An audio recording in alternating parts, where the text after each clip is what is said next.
This episode is sponsored by Transcend, a veteran-owned and operated performance optimization company that I introduced recently as a sponsor on this show.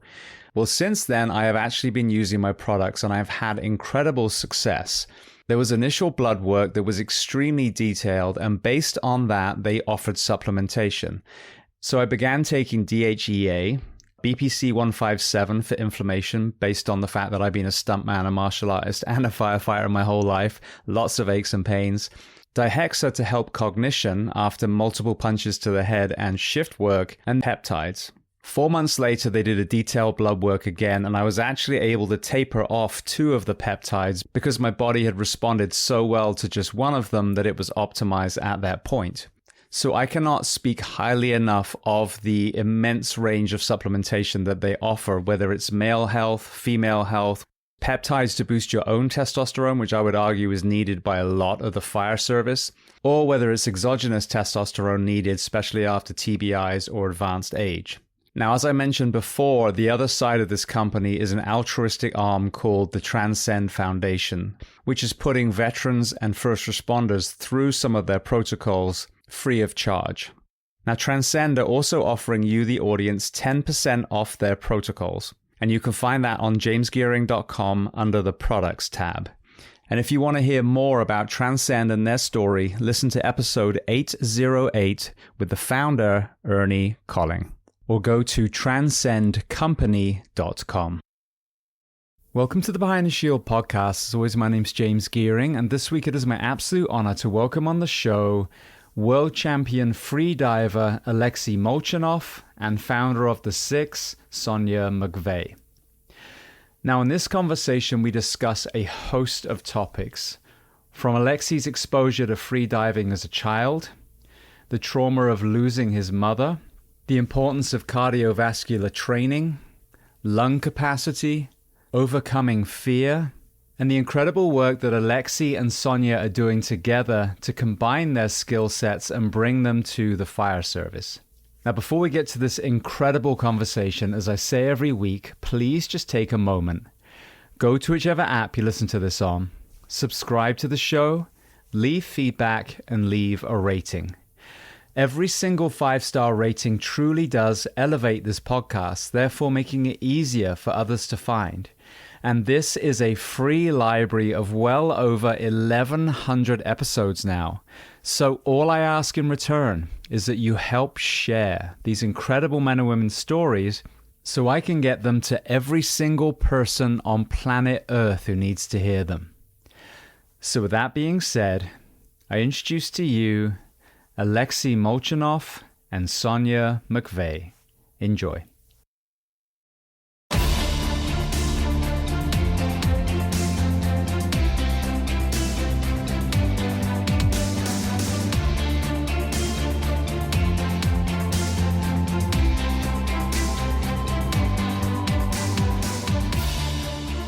Well, Sonya and Alexey, I want to start by saying welcome back to Sonya, and thank you so much for coming on for the first time on the Behind the Shield podcast, Alexey. You're welcome. Thank you, James. All right. Well, very first question for both of you. First, Sonya, where on planet Earth are we finding you today? I am in Northern California, Santa Rosa. And we're recording this at 9 o'clock in the morning, my time, so it's 6 o'clock with you. So I appreciate you getting up so early.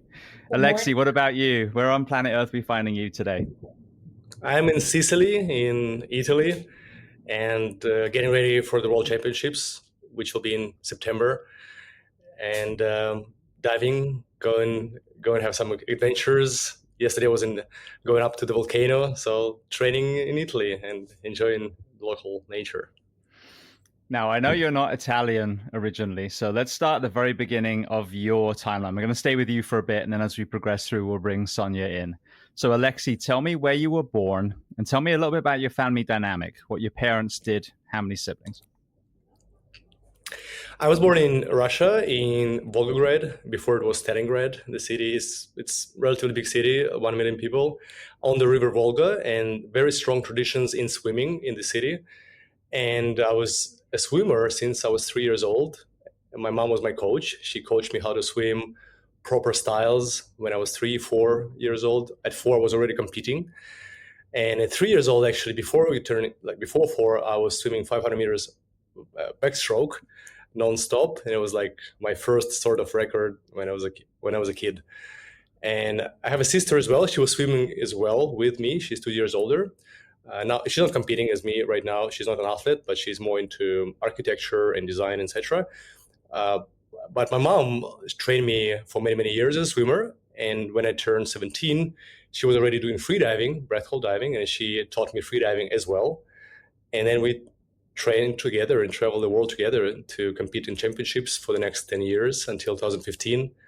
Then there was an accident. She disappeared in Spain, close to Ibiza Island, Formentera Island. So this story was, there was a movie about our story, actually. It was just released last year in December, Freediver. It's on Amazon Prime and it's on Apple TV. So there's a story of like me training and her being my trainer and then competing. And then now I'm just continuing training and competing and sharing with the world this knowledge about freediving, what my mom taught me, and developing the education system. Well, tell me how your mum even got into the swimming world, and talk about the kind of peaks that she got to, because I know that she's revered in Russia as a swimmer.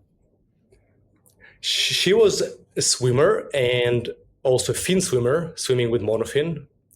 There's two types of swimming, and she was very good at the top level in these two sports before she started freediving and breath hold diving. But even when I was a kid, and it was not even a thing, 1990s, when freediving was not even like a sport which like was more known, we always did breath holds. And I remember she was doing breath holds and some dives in the pool, tried to do 4 laps, 100 meter dives, just because she was curious. I think there are these types of swimmers around the world that some hate breath holds and don't like that at all, and some love breath holds even though they don't know about breath hold diving, free diving, and they still do that. So she always loved that, and we would travel to the sea. When I was 5, it was our first trip to the sea, and then I think that was the moment when I loved this part of diving, like these adventures and being out in the nature. And she liked this as well, and that she did 43 world records when she started freediving from 2003 all the way until 2015. What was it that got her into swimming originally? Were her parents also big swimmers? Not at all. No, her mother was doctor and her father was engineer. I think it just happened so. Like there was a swimming school. She was tested. She liked it, and that's it. Like sometimes it just happens, accidentally. Like I was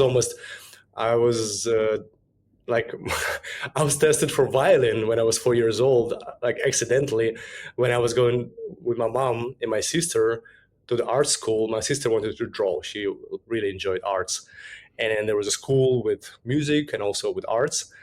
And I was just with them, like hanging around. And then my sister was going to the school to see if there's a teacher there. Teacher was not there, but there was a teacher for violin.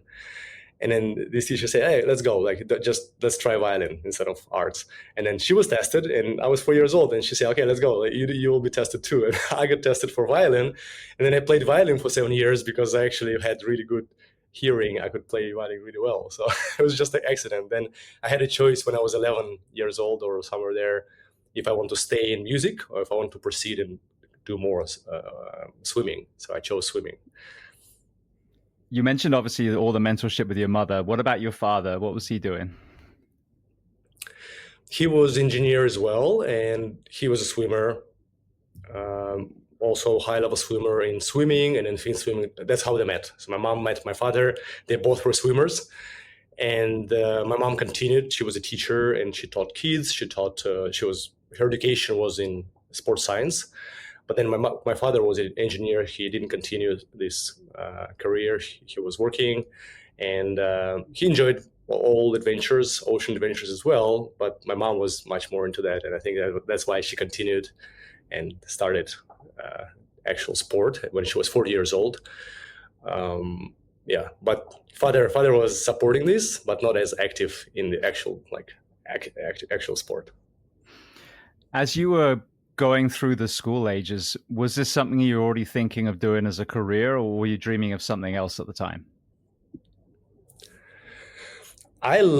Didn't think I would be a freediver at all. I loved computers. I got my first computer when I was 10 years old, and I loved all this like assembling, disassembling, upgrading video cards, graphic cards, and upgrading like anything I could upgrade, processors and etc. And I then after school I went to university to study software, and I was doing 6 years of software engineering. I got a degree in software engineering, and by the time I finished university, not school, but when I finished university, I was helping my mom already a lot with the school, with the freediving school, with the Freediving Federation, non-for-profit organization to organize events and competitions for amateurs, professionals, kids, and also handicapped people who have disabilities. And then I was doing a lot of work there, and then I realized, okay, I'm just gonna continue with freediving, like continuing with that as work. What about when you were younger? When I think of Russian aquatic athletes, I think of, an elite performance, and, they do seem to forge a lot of high level athletes in, whether it's gymnastics or Olympic weightlifting, so many areas. What was the support given to a young athlete by the country itself to guide them into the high level of sports? As a swimmer, I got support. I was there was sports schools, and kids would get to train in this, like to be trained in these sports schools, and it would be quite inexpensive or almost no charge at all. It was quite affordable for families to have a kid being a professional swimmer. So I think there was that. There was not a lot of sponsorship or anything, but it was support with access, like just teachers be there, like lanes in the pool being available for athletes and for their sports schools. So it was this type of support when I was a kid. And then when I was 15, 16, there was this boarding school. I was finishing the last years of education in the school, in the boarding school for talented swimmers who were on the way to get into Olympic team. So then it was staying in this facility, boarding school. There was food, education, everything, training was provided. So that was the support until I was 17 years old. And then when I finished and went on to become a freediver, and I was in university, then I was on my own, and my mom was running school. I was helping my mom, and we just earned money through education, through the business, and traveled and did all the preparation, all the training in freediving by ourselves. So talk to me about the kind of metamorphosis of your mother's understanding of freediving, because you've got someone who's a high level swimmer, who's a sports science major as well. What was some of the discoveries that she made that allowed her to be such a successful freediver herself, and then her method be passed on to you?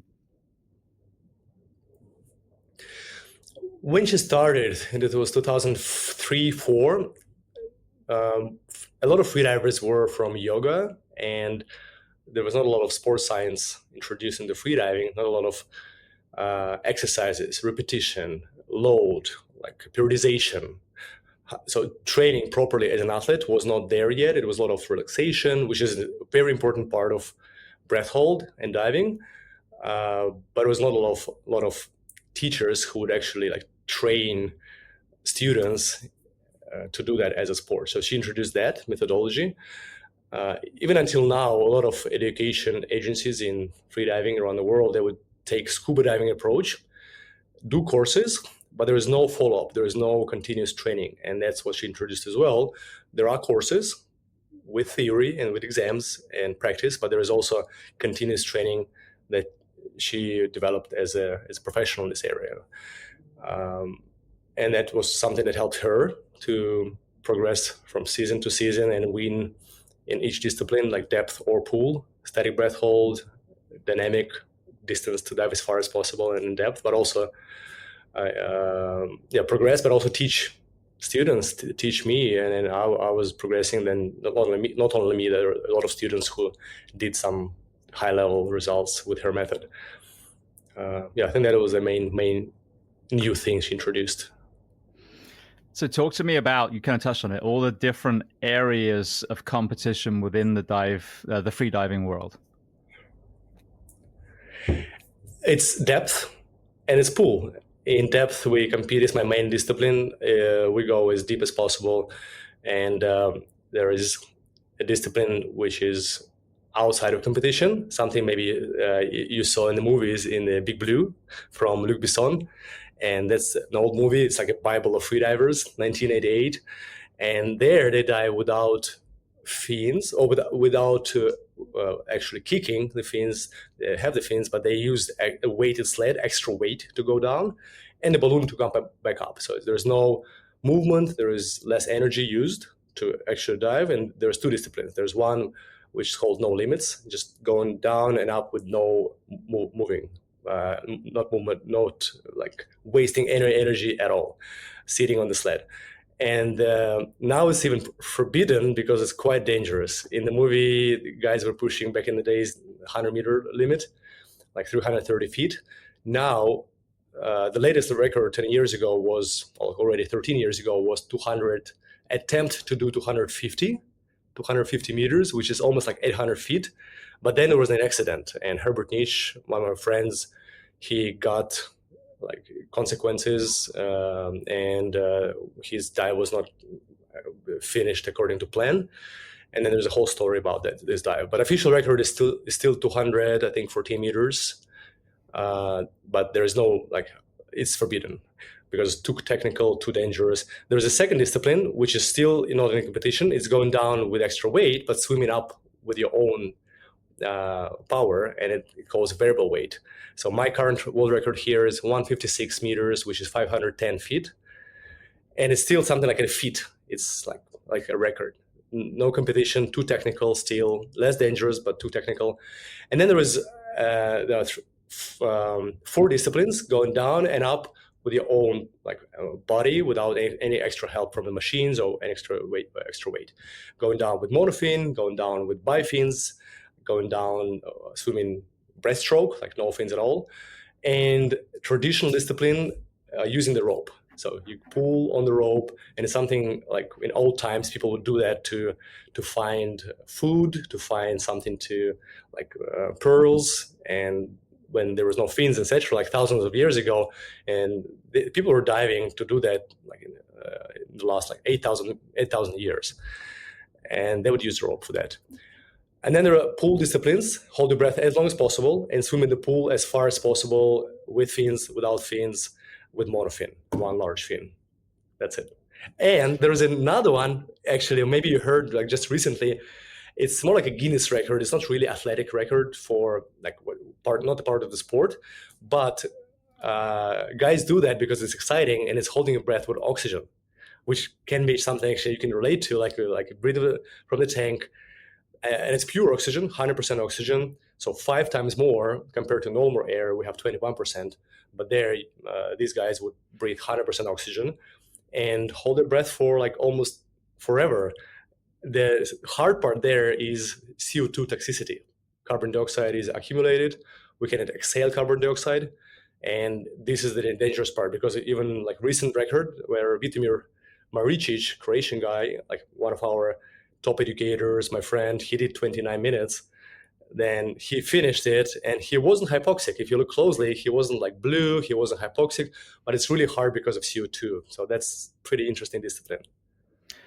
I'm glad you went over that last story, especially because I remember seeing that recently on social media. A man does 29-minute breath hold, and I'm like, okay, this is bullshit. There's no way. But then when I looked in and I saw that it was using the oxygen, I'm like, okay, now I understand it a bit more. Because, I mean, what is the world record for a simple breath hold, no oxygen assistance? It's 11:35. It's the record which stands for more than 10 years. It is the longest standing record. Nobody knows how it was possible. It was done back many years ago by Stefan Mifsud from France. And there are some talented athletes who are getting closer to this time right now. And in the World Championships, we see guys do 10 minutes, then 30, almost getting close to 11, but nobody did close to 11:35 so far. What about altitude training? Do people use that to try and advance in this particular sport? Does it make a difference? They try. I know a lot of freedivers. Me myself, I also do some training, and I breathe thin air from the machine. I don't really go a lot to the mountains. Yesterday I did go to 3,000 meters Etna volcano in Italy, and 3,000 meters is already it's hard to climb. You can feel there's not a lot of oxygen, but it is an interesting method. It just logistics makes it harder to implement. I know a lot of swimmers or other athletes would use that, but it's an interesting method. You just have to be careful about recovery. I think the only thing which may compromise this preparation is recovery. Like some of our athletes tried sleeping in the tent with low oxygen, etc., and then they would feel under recovered all the time, feel tired all the time. So one technique I liked and I used quite a lot is doing 1 hour session on the stepper, on the bicycle, where you breathe thin air, maybe 10%, 11%, 9% oxygen, and then you recover with normal levels of oxygen or even higher levels of oxygen. So you have this 5-minute intervals, 5-minute hypoxic interval, 5-minute hyperoxic or normal oxygen interval. That's really good. I think this really gives your body this little boost, really good for health, really good for in a variety of ways, and it's not overwhelming. You can recover pretty well after this session. You mentioned about the rope being used to find food, pearls, that kind of thing. When I think about freediving in a more traditional role, it's that group of I think is it Japanese women, female divers, from a certain island. So talk to me about some of the historic use of this before it became competition. It was for food. Japanese women ama are legendary, and they would sing between the dives. That was a pretty cool technique. They would sing, and actually singing helps for recovery because there was resistance, and then they will use it to recover better between the dives. I don't think I don't know if firefighters should sing before. I'm not saying that, but saying this, I was like, okay, if it did help them to recover, I didn't try that, but it's obviously an interesting technique. But they were doing that. Obviously, you can purse your lips and exhale with resistance as well to do that. But there's a lot of tribes around the world, in Polynesia, in everywhere actually. Just Ama women are more well known, I think, because of legends, because of stories, and I think if you go any country, you'll find these tribes. And even Dubai is an example. In Emirates, pearl divers was until 1960s when they developed this artificial pearl production. Before that, it was one of the main business for Dubai. Before the oil was discovered, it was really, really important. So it was food, it was pearls, it was sponges in Greece. In Greece, they used the stone, and it was a family, it was item that was passed through generations. Scandala Petra is the name. And it was pretty cool stone with some holes. They tied the rope. There's a team of two. One goes down, one stays in the boat. And there are some signals on the rope. And as soon as there is a diver on the bottom finishes, he pulls the rope a few times, and the guy on the top, he will pull the guy up to the boat, back to the boat. So it was almost no limits, going up with weight, going down with extra weight, and up with the help of another person. And that was they collected sponges. That was the story. And then they still have some traditional competitions in Greece, Scandala Petra competition in the name of the stone. They used as well the skill for some applied activities and for military activities as well, to set up traps in the bay, to cut the chains, etc. So it was used. There were some special like military divers, which would learn that, and it would do something to protect the bay, or to even just make sure that the ships will be like, if the storm is coming. There are some stories in Greece as well from ancient times when these divers would go and cut the chains, and then ships get smashed because of the storm, etc. So there was a lot of stories like that. Amazing. Sonya, just to bring you in for a second, what's your opinion of using karaoke during rehab between sessions at a fire? All right, huge fan. Actually, it's on my waiver for all firefighters. I can tell you, we used to pipe music through the truck when we were on the way to calls sometimes, and that ended up being as karaoke sessions. But who knows? Maybe that helped our oxygen consumption when we got there. So, firstly, I want to talk about the safety side as well, and the dangers of free diving. Just before we do though, so people kind of understand, the level that you're at now. I know you're a very humble person, but talk to me about some of the accolades and world records that you hold at the moment. I have 2 current world records. In all these years, I did about 39 world records, including a few Guinness World Records. And my deepest so far is variable weight, extra weight. So I'm pulled down with this machine, the sled, and it is 510 feet, 156 meters. And I swim back up with monofin. Then the pure discipline, where you just don't have any help and you swim down and up with fins, my current record is 136 meters, which is roughly 450 feet. And it's going down with monofin, 1 large fin, and going back to the surface. I held bifin record, traditional 2 fins record, until the last month. Then I got one of my French friends got it away from me. And it was 125 meters. Now it's 126 meters with him. So I got to take it back in the next month or so. But I'm cool with that, because he's one of our athletes. He's our ambassador. He uses our gear, our fins, carbon fins, to do that. So I'm fine. Like, as far as it's in the family, in the team. And there is another record that I'm aiming for, which I don't have yet, is a no fins, like breaststroke. So breaststroke is really hard.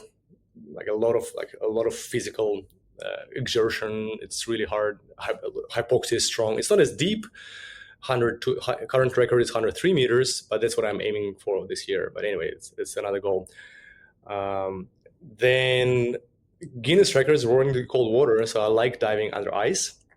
And currently, I have the deepest dive to 90 meters, which is roughly 280, I think, 270 plus, 280 feet.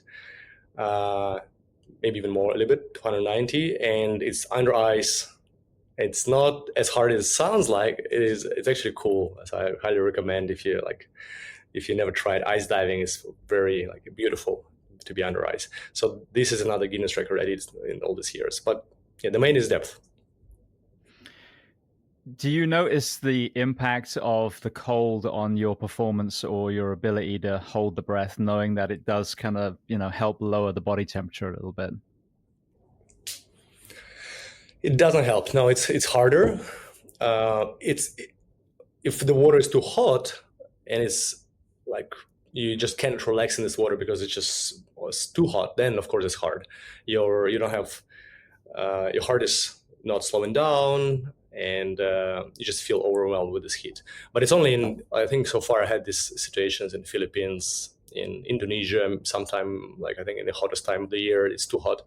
But in general, if the water is similar to what we have in a swimming pool, then it's enough. It doesn't need to be any colder. It's already triggers some of our receptors and signals that, okay, our heart rate will slow down if we start holding the breath. If it's a little bit colder, like in the lake, also great. It helps. A bit cooler water will trigger this erection, will be stronger. If it's ice cold, that's too much. For this water, we need to have thick wetsuits. It's pretty thick rubber, and it's more weight, more gear, more effort. So you just lose energy. Even if it's thick wetsuit, you get cold in 20, 30 minutes. So you just lose energy, and that makes it harder. So there is a balance. It's better to be warmer than colder. Well, you mentioned about losing your mother. Did you say it was Ibiza that you lost her? It's next to Ibiza. It's Formentera. It's a small island next to Ibiza, yes. So talk to me about that. I mean, again, this is obviously a profession where, you train so diligently, you take so many, precautions, and you work your way up to that point. But in the world of, freediving, the world of base jumping and skydiving, obviously you are, skirting that line as well. So, when you reflect, what was the issue there? And then talk to me about that, because this is obviously, your beloved mother that was your mentor in this sport as well. And then, she was taken from you. Yeah, like you said, it's nature, and freediving in general is very safe sport. And I'll just start from maybe describe the difference between the diving and competitions and just diving in open sea. And competitions is one of the safest places to freedive and risk and test your limits, because there's the whole team, medics are there, and a lot of safety divers are there. They just, the team of 20-30 people, just pay attention to your dive and ready to rescue you any moment. The most dangerous part of freediving is when you're out there in the sea and there's no experienced freedivers around you. And then if you are not aware of the situation, changed environment, maybe there's a current. And that's what happened with my mom. She was in a new environment, and it was not training. It wasn't like a deep training. It was time with some of her friends, which were not experienced, beginners. I was in another country, unfortunately. If I would be there, of course, I would be supporting and providing the safety. But I was in another country, and the story was that they started diving when it was roughly 100 feet, the depth, like 30 meters each. And then they drifted. So the boat, the anchoring didn't held, so that I slowly drifted somewhere a little bit deeper. It was 70 meters, 200, 20-30 feet deep there. And then my mom probably dove deeper than she was supposed to, and there were some currents, and then she wasn't preparing very intentionally for this dive because it wasn't supposed to be too deep. And then it's just a few, probably not even a few, but 3-4 things combined lead to the tragedy, right? It's always several things combined.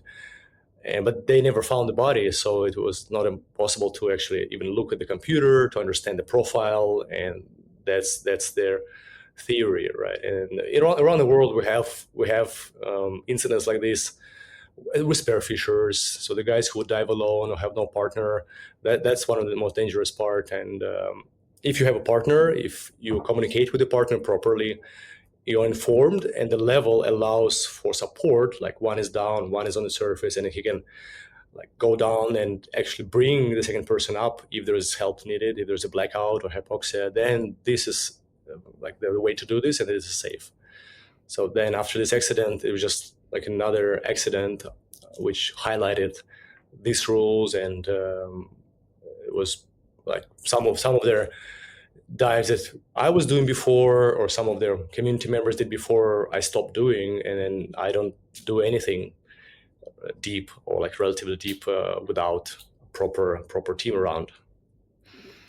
You're only 17 then. How were you able to start processing that grief? Because as you mentioned, it's not just your mother. This is someone who's obviously been your mentor this whole way. Yeah, it was 17 when I started. This happened when I was 15. I was already 28. So okay. Yeah, it was 11, 10, yeah. So I wasn't as young. Of course, if I would be 17, it would be much harder, but I was 28.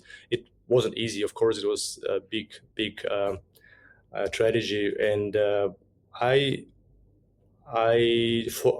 decided I will continue developing her legacy, her education system, and I will train. And I went to train a week later after that, and I started freediving and I started practicing, and I think that helped me a lot.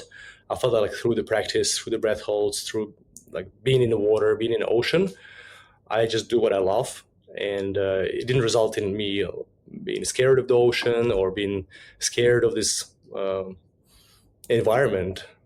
I think it was a right thing to do, because if there was a thing that we did together, I can imagine that it could be a chance that I would be sort of really hurt and angry at the ocean or in the water, losing my mom there. But I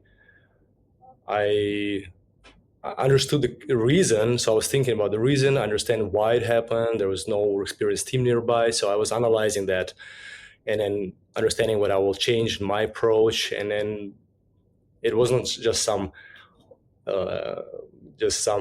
overall like resentment or overall like non-specific anger or something. It was a very specific things that I know probably happened and resulted in this incident. And then I thought about it, and I didn't allow these emotions and then this to affect me loving the ocean or loving freediving and what I do.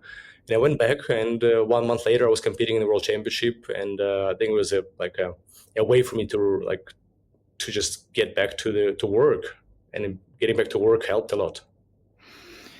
I've had a few people on the show. I think Don and Prime from Deep End Fitness are definitely, one of the conversations that have talked about how healing, whether it's been diving, might even just be surfing, but certainly immersion in the water has helped them even on their kind of emotional or mental health journey. Like there's this feeling of kind of peace when they're underneath. Whether it's your journey or whether it's people that you've trained, talk to me about the healing element of this sport from a mental health or emotional point of view.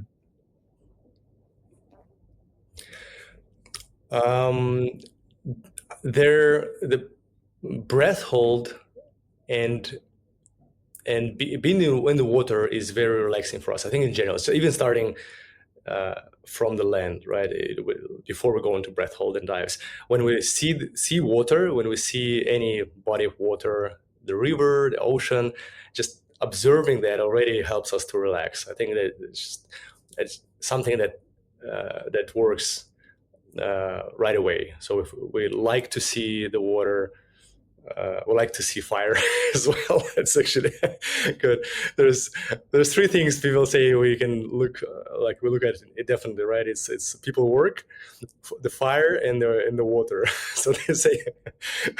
So anyway, it's water is I love seeing the ocean. I love seeing water. I can see it from my window here, and that's first step. But then when you go in the water, if there's no fear, a lot of people have fear, and they had negative experiences when they were a kid, like drowning experiences. Parents pushing them as well. Parents just teaching them how to swim without being careful, without understanding what are the steps, how to be a good teacher. And then they have fear, they have tension in their body, then they need someone to rewrite this memory and teach them how to do full inhale and not to have tension. And then they would enjoy being in the water as well. As soon as you understand breathing, as soon as you understand what it takes to do full inhale, and then if you have full inhale, you float. You can just trust your buoyancy. You can be on the surface of the water. There is no fear that you're going to be sinking, or we sink if we exhale. If we sink if we don't have full inhale, and there's a panic attack or there's fear, it's really hard to do full inhale. So there's this breathing is super, super important to enjoy the water. As soon as you can do that, you are in the water and you float and you can relax, and it's neutral. You're like in the space. You can relax so well that you cannot really do the same type of relaxation on the surface. And then when you're underwater and you hold the breath, there is a pressure element. You pressed from it depends on the depth, but you just compress, your ribcage is compressed, and we learn how to give up, how to not to resist to the pressure. If there is a resistance, it's almost impossible to dive anywhere. Like if there's tension, our lungs will be rigid, and we'll be just trying to resist the pressure, which is impossible. We can't resist laws of physics, right? If laws of physics tells us we have to be compressed 2 times at 10 meters, 33 feet, then there is no way around it. We should be compressed. And if we resist and we have some tension, it just makes everything harder.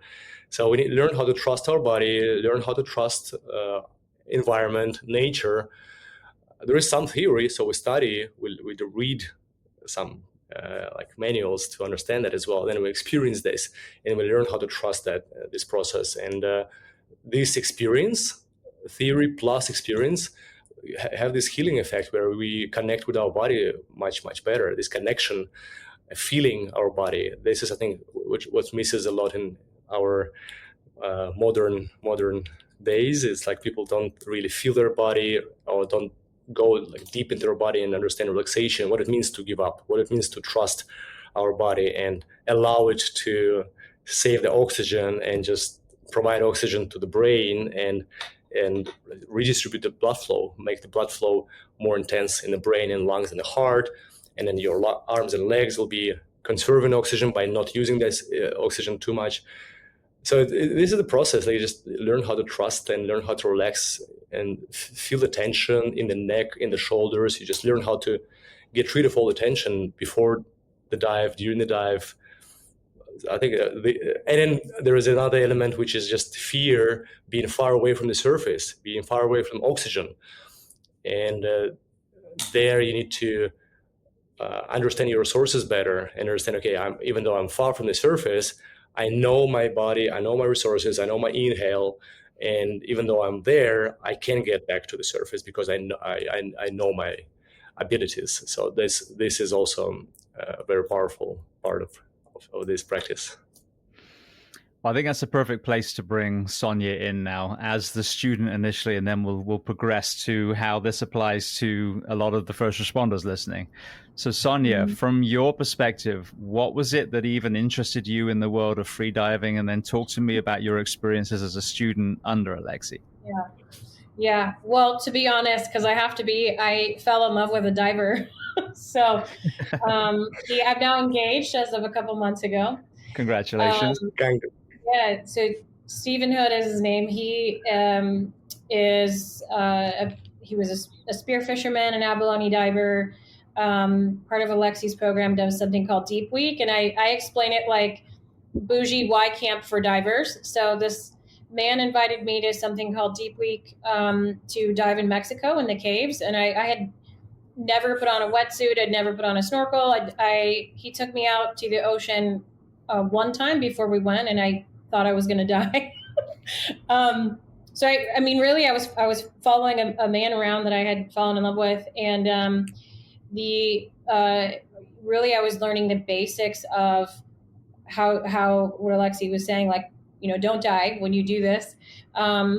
As soon as I sat and was able to sit with, these are some of the best instructors in the world that Molchanov's employs, and started hearing about the science. Obviously, sports science is a passion of mine. I was intrigued just by that. And then the second I got in the water, it's really the first sport in my life that I couldn't muscle my way through. And you're faced with your own nervous system in a manner that I had never experienced. In my life with first responders, there's a lot of traumatic exposure for me in my listening as a chaplain, just through work, frankly, through my childhood. And I'm also competitive. So there's something called a breathe up, where you're just floating on the top of the water before you dive down. And I could feel my panic and feel myself vibrating and feel my nervous system, fighting. It's not an area where you can have control unless you relax. And really the moment that I was able to understand the science, because I'm a nerd, and also confront myself with needing to calm down and monitor my breath, I was able to, this is not deep for Alexey, but for a new person within 3 days, get to just about 100 feet down. And everyone's, how did you do that? So there was a science part for me, but also really it's the first time in my life that a sport held me. And, I've gone a lot of therapy, done a lot of trauma work, and I've been asked my whole life, where's a safe space? And I've never been able to come up with one. Home wasn't one, a relationship, it was now, but it was really sketch for me. But the feeling of being held by the water, even now when I'm going through traumatic events, I can take my body right there mentally, and it changed my life. So I had a very profound experience. Probably one of the most profound, for sure, in sports that I've had in my life. And it's had a profound impact on my nervous system and my health, for sure. Give the people listening that haven't heard your first episode just a brief overview of what you're doing now with the first responders. Yeah, so I founded and own the Six. We do sports recovery. Really, the heart of the Six is prevention. So we're dealing with how to move well, how to prevent injury. 4850 is the code we use for workers' comp. By the end of this year, we'll be upwards of 1,000 hours of first responder service, which includes physical therapy, behavioral therapy, and sports medicine per month. So. Amazing. Well, Alexey, back to you for a second. Prior to meeting Sonya, had you been approached by, the lifeguarding world, the firefighting world, any of these professions that, we're going to learn obviously can definitely benefit from your training? Firefighters, it was first time with Sonya. It was in February. I think we'll go more into this with Sonya when there was just recent, but we did a lot of applied freediving. We call it applied freediving for a variety of activities. It can be applied to a lot of different things. But if you think about like special services, we did many years ago when I was 2005. I was still a teenager, and all the way until 2015, when my mom was professor in university. A lot of different departments would come to university in Moscow to do the breathwork, to dive, to learn about this. How can they be focused and move efficiently underwater if scuba tank malfunctions or something happens, right? And it was different departments, special forces, and they would go to it was Department of Extreme Sports. Then, unfortunately, after 2016-17, it was closed because their dean of university was also changed, and then there was less support. So it was through, like, when my mom was a professor there, then we'd have a lot of students. They would come, and they would be from special forces who would study that. Interesting. Well, you mentioned February, so let's go back to Sonya again then. So talk me through, you've now been immersed in this freediving world. What was that kind of aha moment that made you realize that this was also something that my profession needed? Yeah, I think that one of the largest struggles about my job and working so heavily with the fire service is that we have all these huge needs. And the first one, obviously, that comes to mind is, cardiac health, oxygen resiliency, CO2 tolerances are three, but they're sort of married. And, in my world, the aha was that there was a sport that answered all of that. And I hadn't come across that before. The side effects being,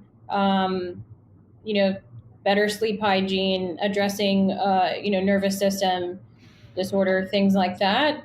I really knew right away that I had stumbled into something that was the perfect training space. I can't think of in 20 years anything that will match this. I think it's brilliant.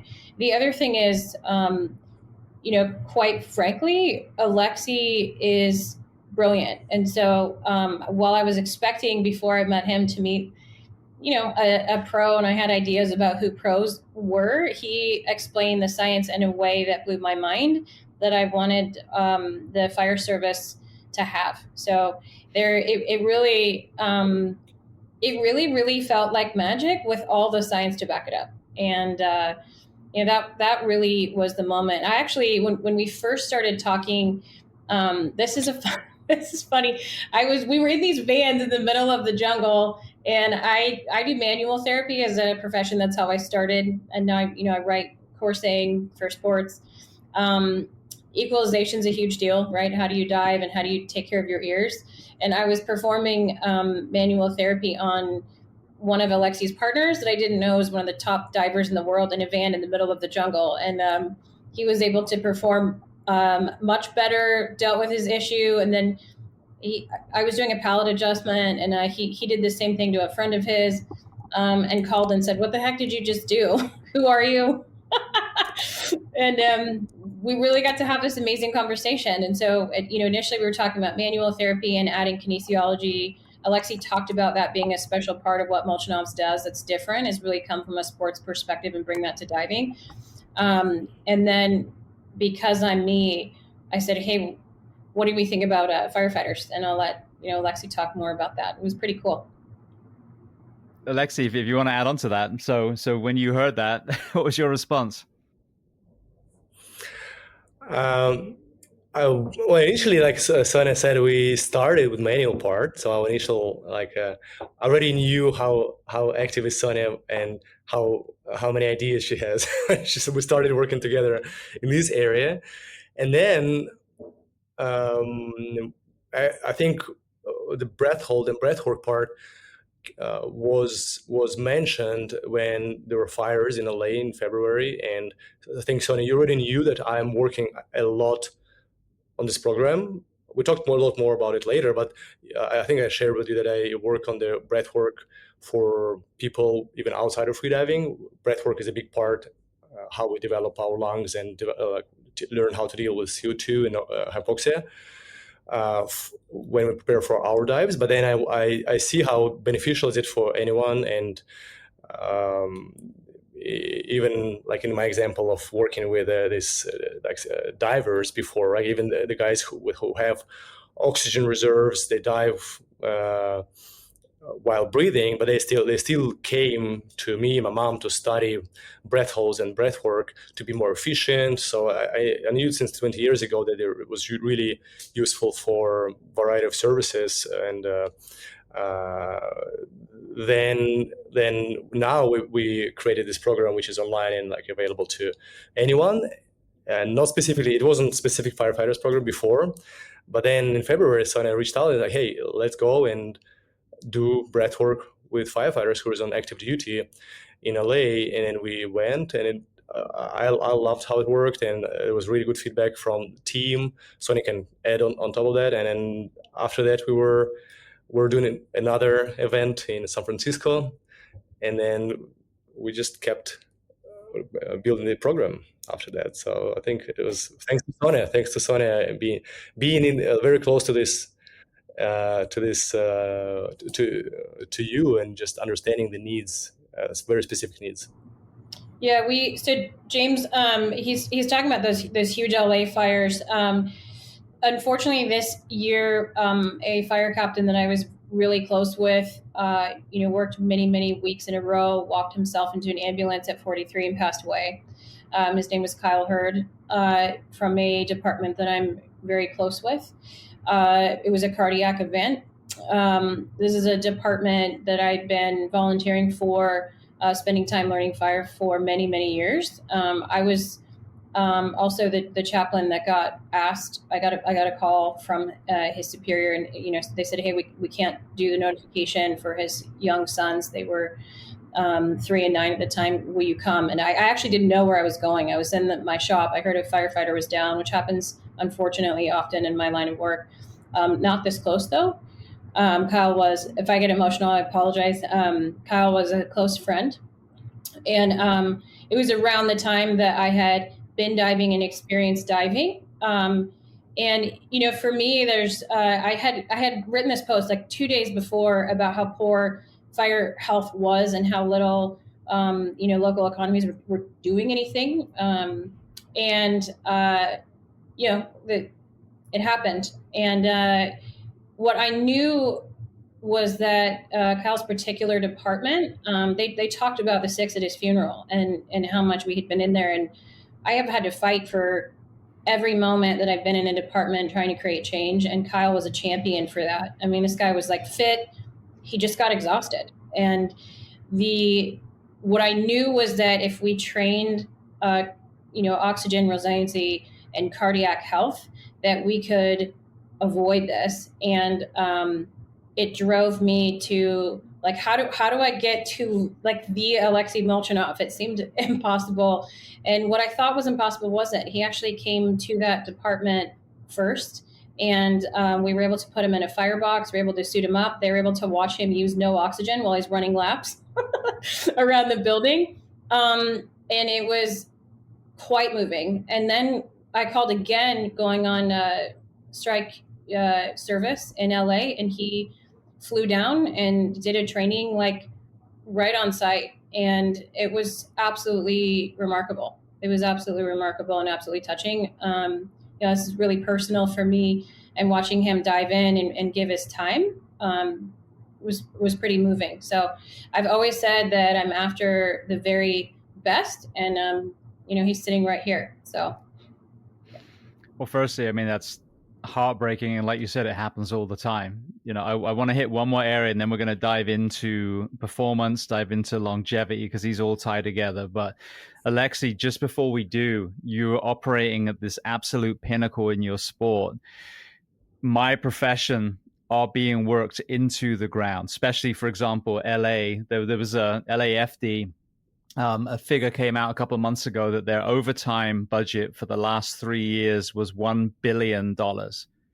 So that you think about how many extra man hours are being worked over and above a 56-hour work week.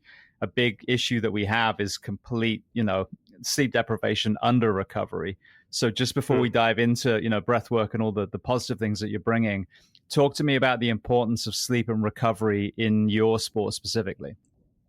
Yeah, that's one of the main elements in being an athlete or anything, in being like ready for anything in life. Of course, for me, when I'm getting ready for the record, I pay a lot of attention, because I know if I don't, I'll have consequences when I'm freediving at the competitions. I will lose. I will not be able to win. So I know exactly what it will cost me if I don't sleep enough or if I don't eat properly. I think in life it's just harder to see that, because we don't have this. Like, I do have this event and the World Championship and the day I need to perform, like exact day I need to perform. In life, we don't have these days. It's sort of the whole life, and especially with services, like it's every day you have to perform, right? Or like it's a marathon. You need to perform the whole year and being able to recover. But because it's just not exact day, we don't pay so much attention to ourselves, to our own health. There was an interesting fact, actually, I heard recently, that when doctors prescribe medicine to our pets, to the dogs and the cats, we follow this, or what they say to us, exactly as they say, and we take care of our pets really well. And we never take care of ourselves really well. Like when doctors tells us what to do and gives us medication, the percentage of people who follow this is really, really low. So it just tells us how bad are we with just being attentive to ourselves and taking care of ourselves. Like in sports, they're just the effect is immediate. I see that. And I think that this is something to think about. We will see that, but it might be too late, and we might just have will collapse or have a heart attack or something. If we don't pay attention to our own health. So for me, sleep is number one priority, of course, and I'm working on little details how to make my sleep better quality, and it's different details for different people. There's all the tools to improve the sleep. But in general, being able to relax fast and being able not to keep the tension into the night is really, really important. And there are all the other nuances and usage of their social media, usage of the phone, etc. But sleep, number one priority. Proper exercises, not only freediving. I use cardio. I run a little bit. I don't do this to become a really good runner, because I'm not a good runner. But I use this to have basic health and to train my heart. So I do cardio for the heart. When I hold my breath, my heart rate is really slow. It goes down to less than 30 beats per minute. When I sleep, it's 36, 38. So it's really low heart rate. And my main sport, it's all very slow heart rate. When I do my dives, it's slow. So I do the cardio to train my heart at 130, 140, 150 beats per minute, just as a way to balance it out and to train my heart. I do strength for overall strength. So this part is really important. Activity, fitness, maintaining the fitness level, and not just strength. If you just do strength, push the barbell, squats and deadlifts is not enough, right? It should be more complex. It should be more applied to life. So strength, basic strength is important, but also endurance, but also mobility, and then nutrition. So 3 elements. Then it's sleep, strength, overall fitness, and nutrition. nutrition is hydration, it's enough protein, it's enough fibers, making sure it's enough calories. If there's a lot of training, sometimes under eating is a problem, not having enough calories. Having too many calories is a problem, because then it's really hard for our body. Like as soon as we have extra calories, just our body struggles and needs to carry this extra weight, etc., etc. So those three big areas. Well, I want to break down these pillars. The first one, and like I said, being very mindful of the fact that my profession is being worked into the ground at the moment. Their ability to find time to exercise, even have motivation to exercise, is greatly diminished at the moment. And what's exciting is in Florida, and I know we're going to get you guys here soon, there finally is kind of a revolution where they're pushing for a healthy work week. And what's going to be beautiful about that is alongside that, we're going to be able to start putting in fitness standards for the profession. Because when I talk to ocean lifeguards, the concept of not having annual or, every twice a year, testing is insane to them. And I was a lifeguard for a long time, kind of alongside the fire service as well. So let's talk about cardiovascular fitness first. In a profession where the only air available to us during a fire is strapped on a tank to our back, or if I'm doing, as I was on a station with a boat, if I am having to dive down to pull someone out of a car, or someone that fell off a boat, again, the only air available to me at that point is in my lungs at that point. What is the importance of cardiovascular fitness in the ability to be efficient with that limited supply of air? It's very important to first of all assess how much air you have. If you dive with one breath, we want to go into economy mode as soon as possible. And if being rescuing someone from underwater,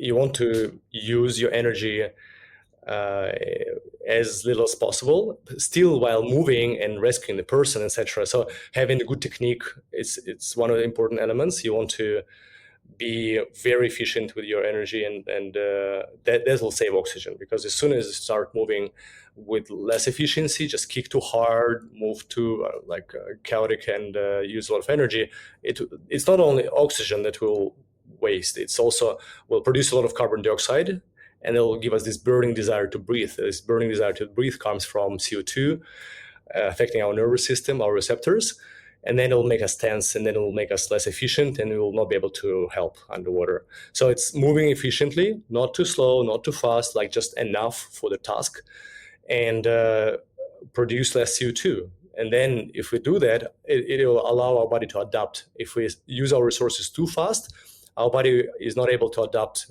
to these changes fast enough. If we use our resources as smart as possible, then our body will adapt, and it will give us extra seconds to deal with the situation. When I think about any sort of high stress task like that, obviously one of your enemies is also between your ears. So talk to me again about the importance of the calm mind to be efficient physically.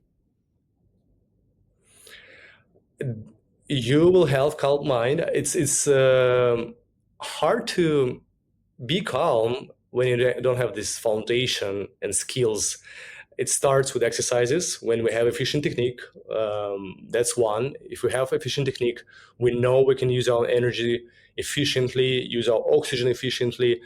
We have bigger lungs because of cardiovascular health as well. Like if we train not only specific things, but also general endurance, we run, we swim.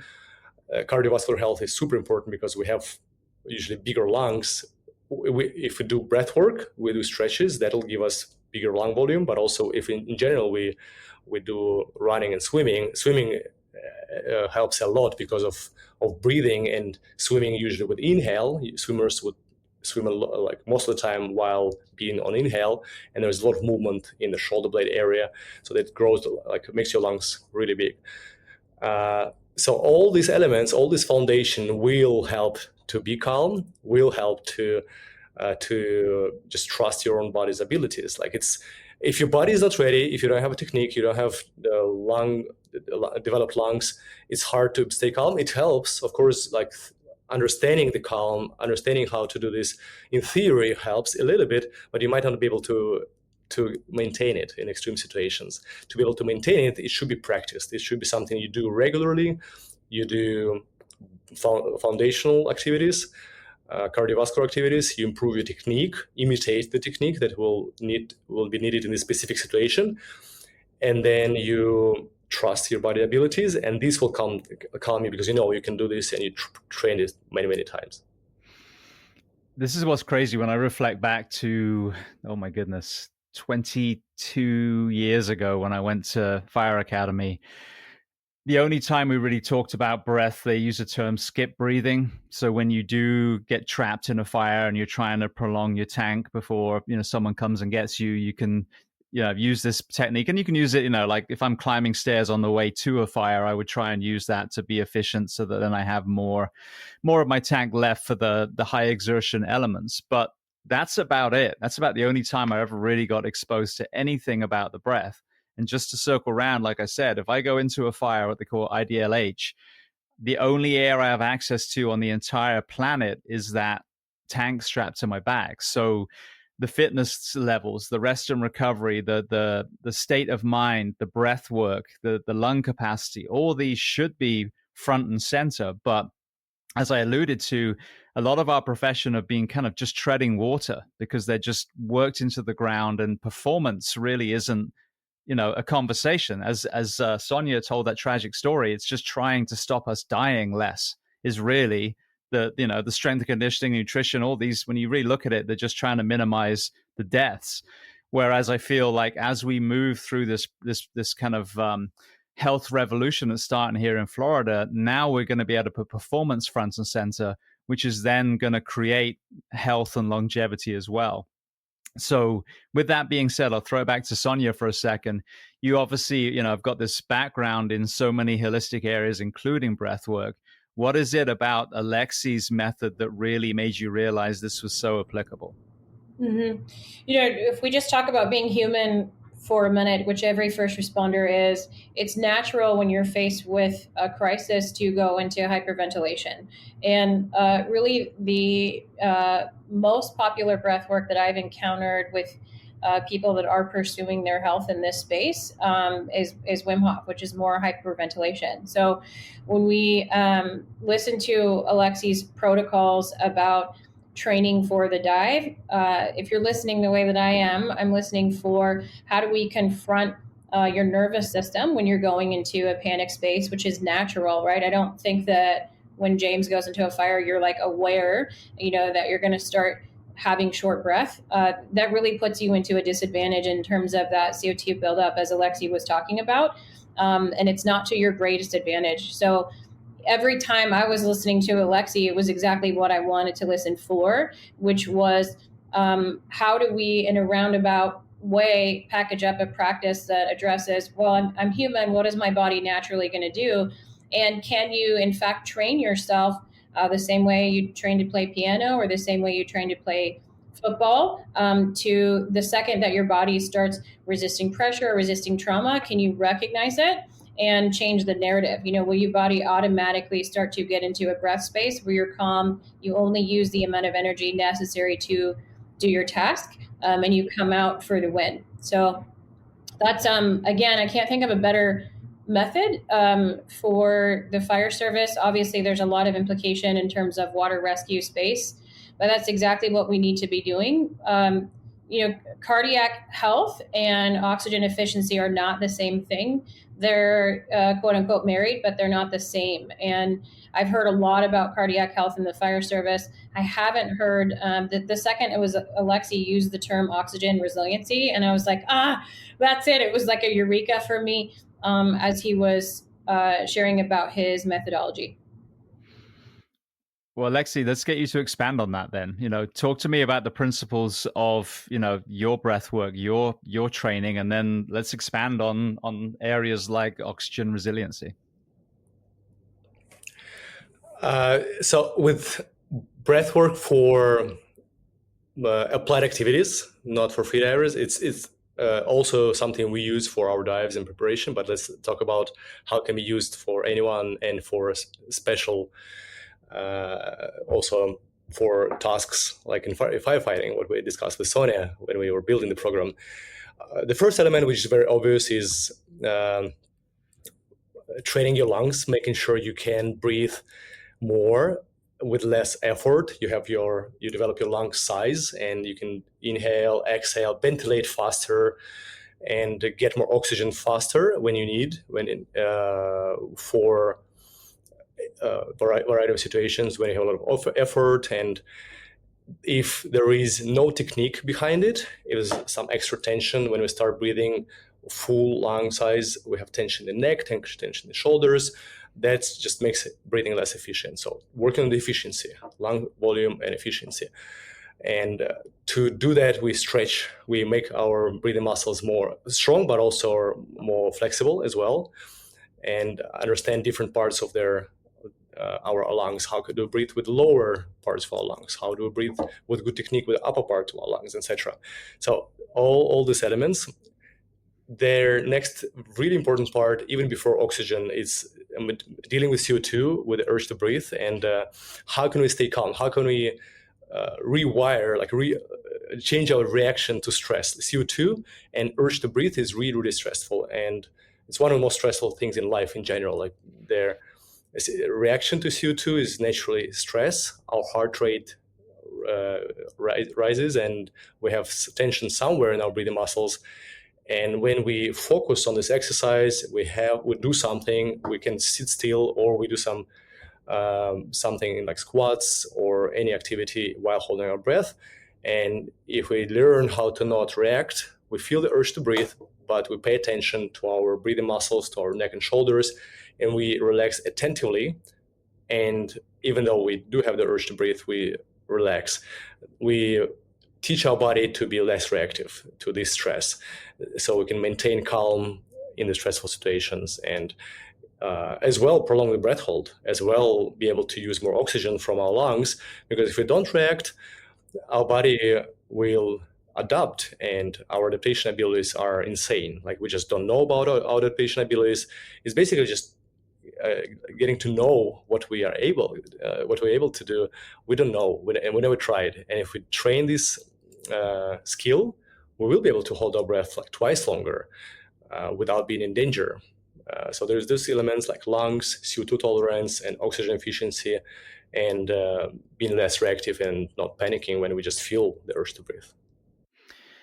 What are you seeing as far as the mobility that's restricting breath? Because I know, for example, a lot of device using now, a lot of sitting at laptops is causing, anatomical changes, which, the thoracic mobility, for example, is diminished. So what are some of the challenges to this in your average person as far as, 2025 society?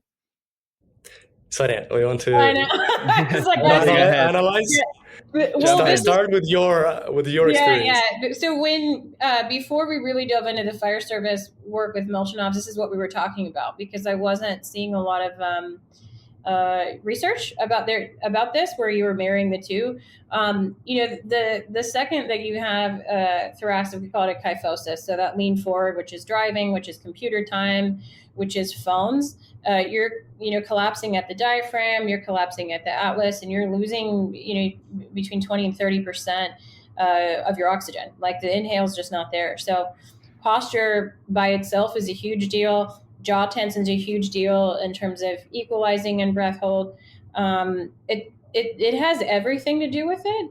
When you're looking at a population that has to have gear on, we're talking about full SBCAs with poor posture, your oxygen capacity can cut to even more. So we're talking about already you're going into a fire or a medical aid or a rescue 30-40% in deficit, plus let's imagine we don't have sleep hygiene, nutrition, or mobility. So it's a huge problem. It's a huge civilian problem, but for people that need to be in gear, so there's added compression on top of posture. It's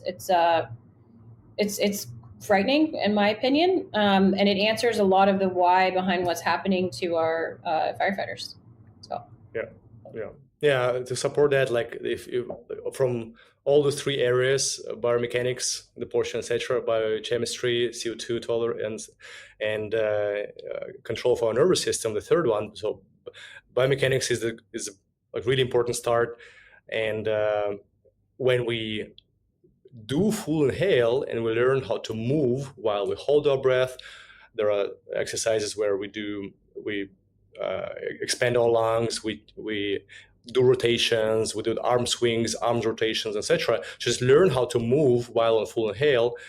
It helps a lot posture as well, because our rib cage, it's all connected to our spine. So if we inhale and we get this last little percent, 10% of inhale, which we usually never do, we feel how our lungs, the backside of the lungs, work the best. That's usually something like if you try inhaling now, or anyone who listens, like try to inhale, you usually inhale just with the front part of your lungs, and maybe like in the movies, try to lift your chest, but not with the belly, not with the lower part of the lungs, abdominal area. So it's paying attention to the lower part of the lungs, then upper part, of course, as a next step, but also paying a lot of attention to the back. How can you feel the expansion of your lungs, of the rib cage, with the inhale, starting from the low back, going all the way up to your to the space in between the shoulder blades. And when we start exercising and breathing deeply and paying a lot of attention to our back, then it increases the mobility and our posture is better. Just we have more freedom of movement. Right, mobility, intra-abdominal pressure. If you don't get full inhales, really, we have two diaphragms. We have the I call it the bottom diaphragm. In firefighter terms, the top and the bottom. They need to come towards and away from each other in order to give you proper stability.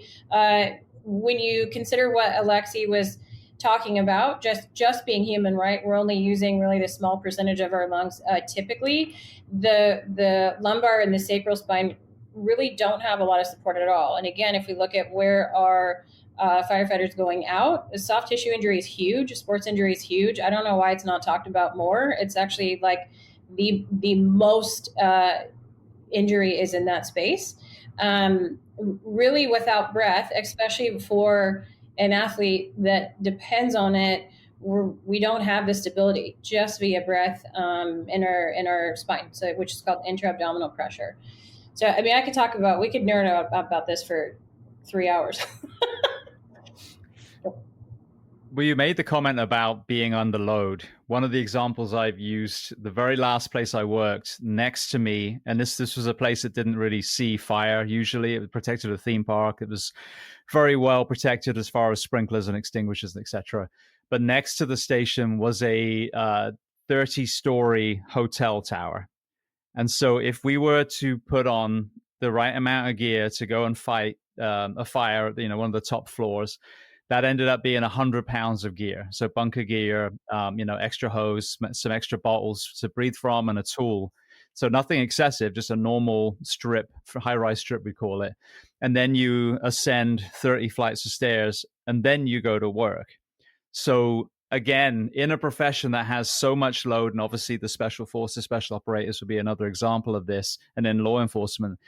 Talk to me about the importance of some of this training to simply be able to oxygenate the body when there's so much working against the expansion of the breath.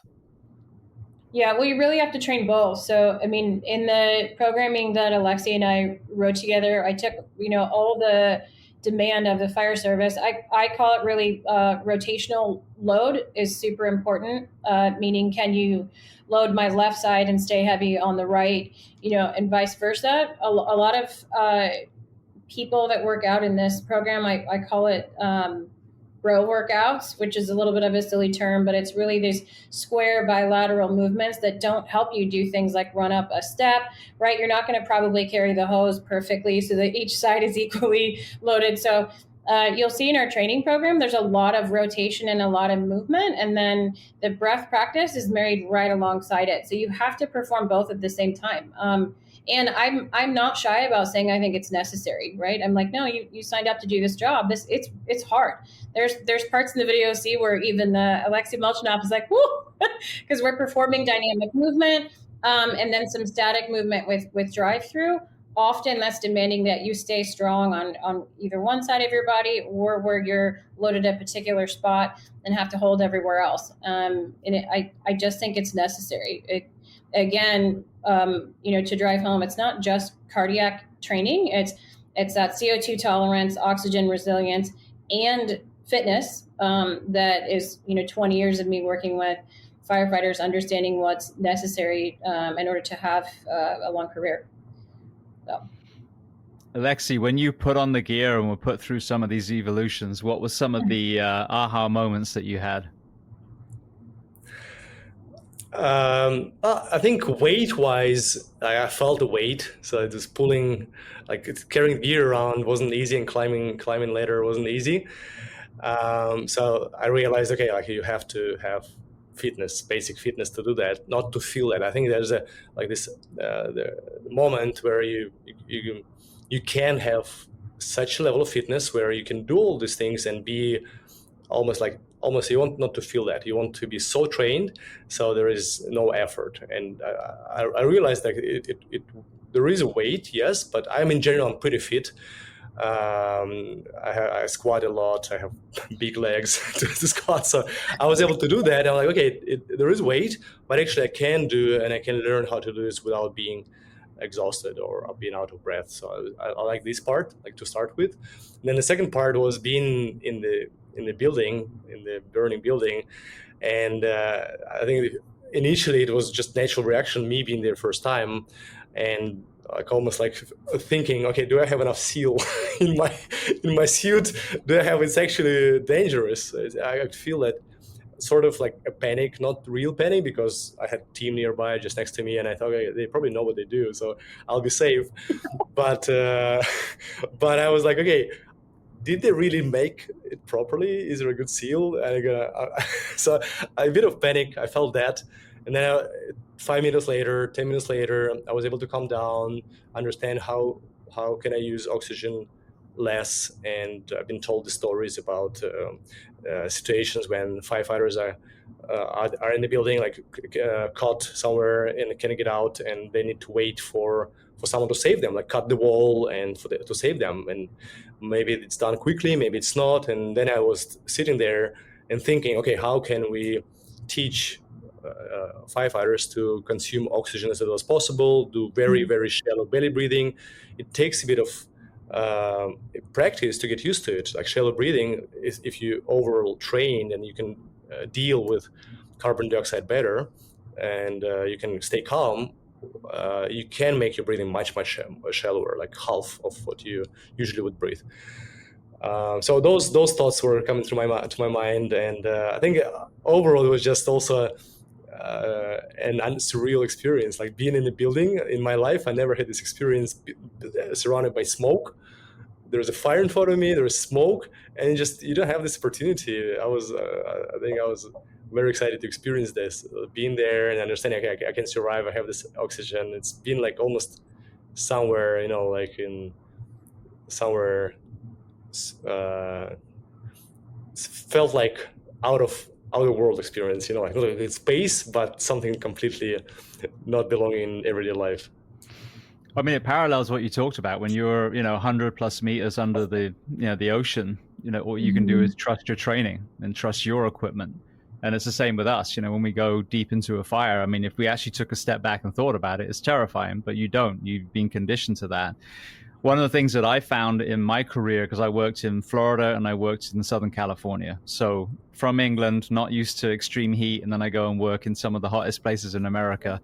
So whether you're actually in a fire itself or you're simply just working in gear, like I said, climbing those stairs, the heat is another big barrier for me. So when you said earlier about the warm water in the Philippines starting to diminish your performance a little bit, that's one of the things that I found. Yes, you're under load, but also our gear is designed to stop heat from coming in, but sadly it also stops heat from leaving us as well. Yeah, and overheating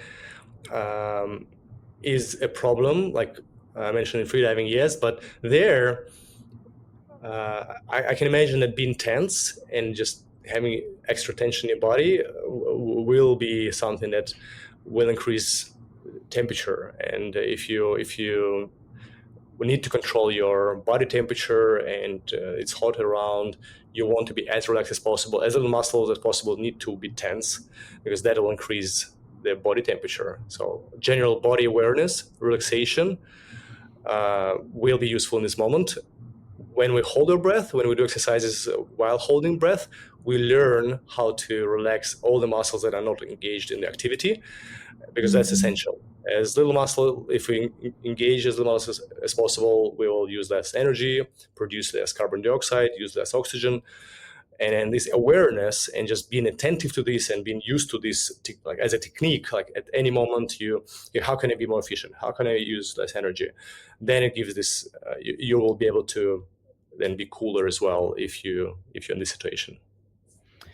I want to hit one more area, then go to the course and what you guys are planning to do as far as in-person seminars. One of the things that I observed in my own career, and I did CrossFit for quite a long time, was if I didn't train regularly and if I didn't periodically, sensibly put myself through, red line workouts on occasion, it would then create doubt in my mind that I couldn't perform at that higher level. I couldn't perform in that gear with that heat. So talk to me about the importance, if any, of regular training, of these deep dives to keep topping off that confidence in your own ability. Because I think it's so important in areas where there is complacency. And like I said, sometimes it's purely because these men and women are so overworked. They don't have the ability to train, but I've seen training levels dropped and box checking start to come in. And it scares me, because I think men and women that haven't been put to the extreme on occasions, if you're not being tested on a training ground, then what's going to happen in real life when you suffer an emergency? That's a really good point. And then you need to still recover. So there is a balance between training and then not overtraining. Then we go back to the recovery topic. But it's absolutely true. You need to train. You need to practice. You don't need to do this every day, like push your limits every day. But it's a really big part. Like you learn technique, first of all. You learn how to be more efficient, of course. You gain strength. You gain some skills that are essential. But psychologically, you can be more calm because you believe in your own abilities. So trusting your body abilities, understanding that you're ready is a big part of it, and having doubts and fear that I'll not be ready is a huge problem. Because even if you're ready, sometimes we are ready. And that's a problem in sports. Like for me, I'm ready, but I had doubts, and okay, I need to train a little bit more and a little bit more, and then it's overtraining. So it's two-edged sword. But of course, the basic work should be there. You need to do that. And then you'll have this mental stamina, you did it, and you need to trust your training. And then you go and do this, and there is no doubts, no fear. You will be so much more calm during this event. And then you learn every time you go. You actually need to be analyzing how did it feel. The moment of reflection is very important. After you finish your training, after I finish my dive, when everything stops in the evening or immediately after, you think, okay, what was the hardest part? Was it my muscles were tired? Do I lack strength in my legs? Was I short of breath? Was it CO2 tolerance? What was hard? And then when you understand more specifically what was hard, then you lean into these exercises more, and you practice them more. So you can assign more time to this specific exercise, and then in a shorter period of time, you will trust your abilities more because you just devoted this time. And then there was in my career, I had a lot of cases when I had a lot of reasons to doubt my abilities. There was a moment when I injured my lungs, and I was bleeding for 5 hours after the dive. I did 128-meter dive in pre-competition, and I got dizzy at the bottom. I had vertigo. I didn't know where to go. So by the time I reached the surface, because of a lot of extra effort, I injured my lungs. And then the question was, okay, can I be ready for the World Championship in a week? it was like the dive I was preparing was in 1 week, and I was bleeding for 5 hours. Like in the evening, I would just lean over the toilet and spit, and I still have blood in my lungs. And then I was trying to recover, like breathing oxygen every day and doing breath work, like a little bit of stretching, a lot of sleep, a lot of rest. And then I had to build this confidence in a week, and this with micro steps, like recovering, testing my lungs, diving shallow to 20 meters, and understanding, okay, I can deal with this. Next day 40, next day 60. I understand that my body just I never tested my body ability to recover as fast.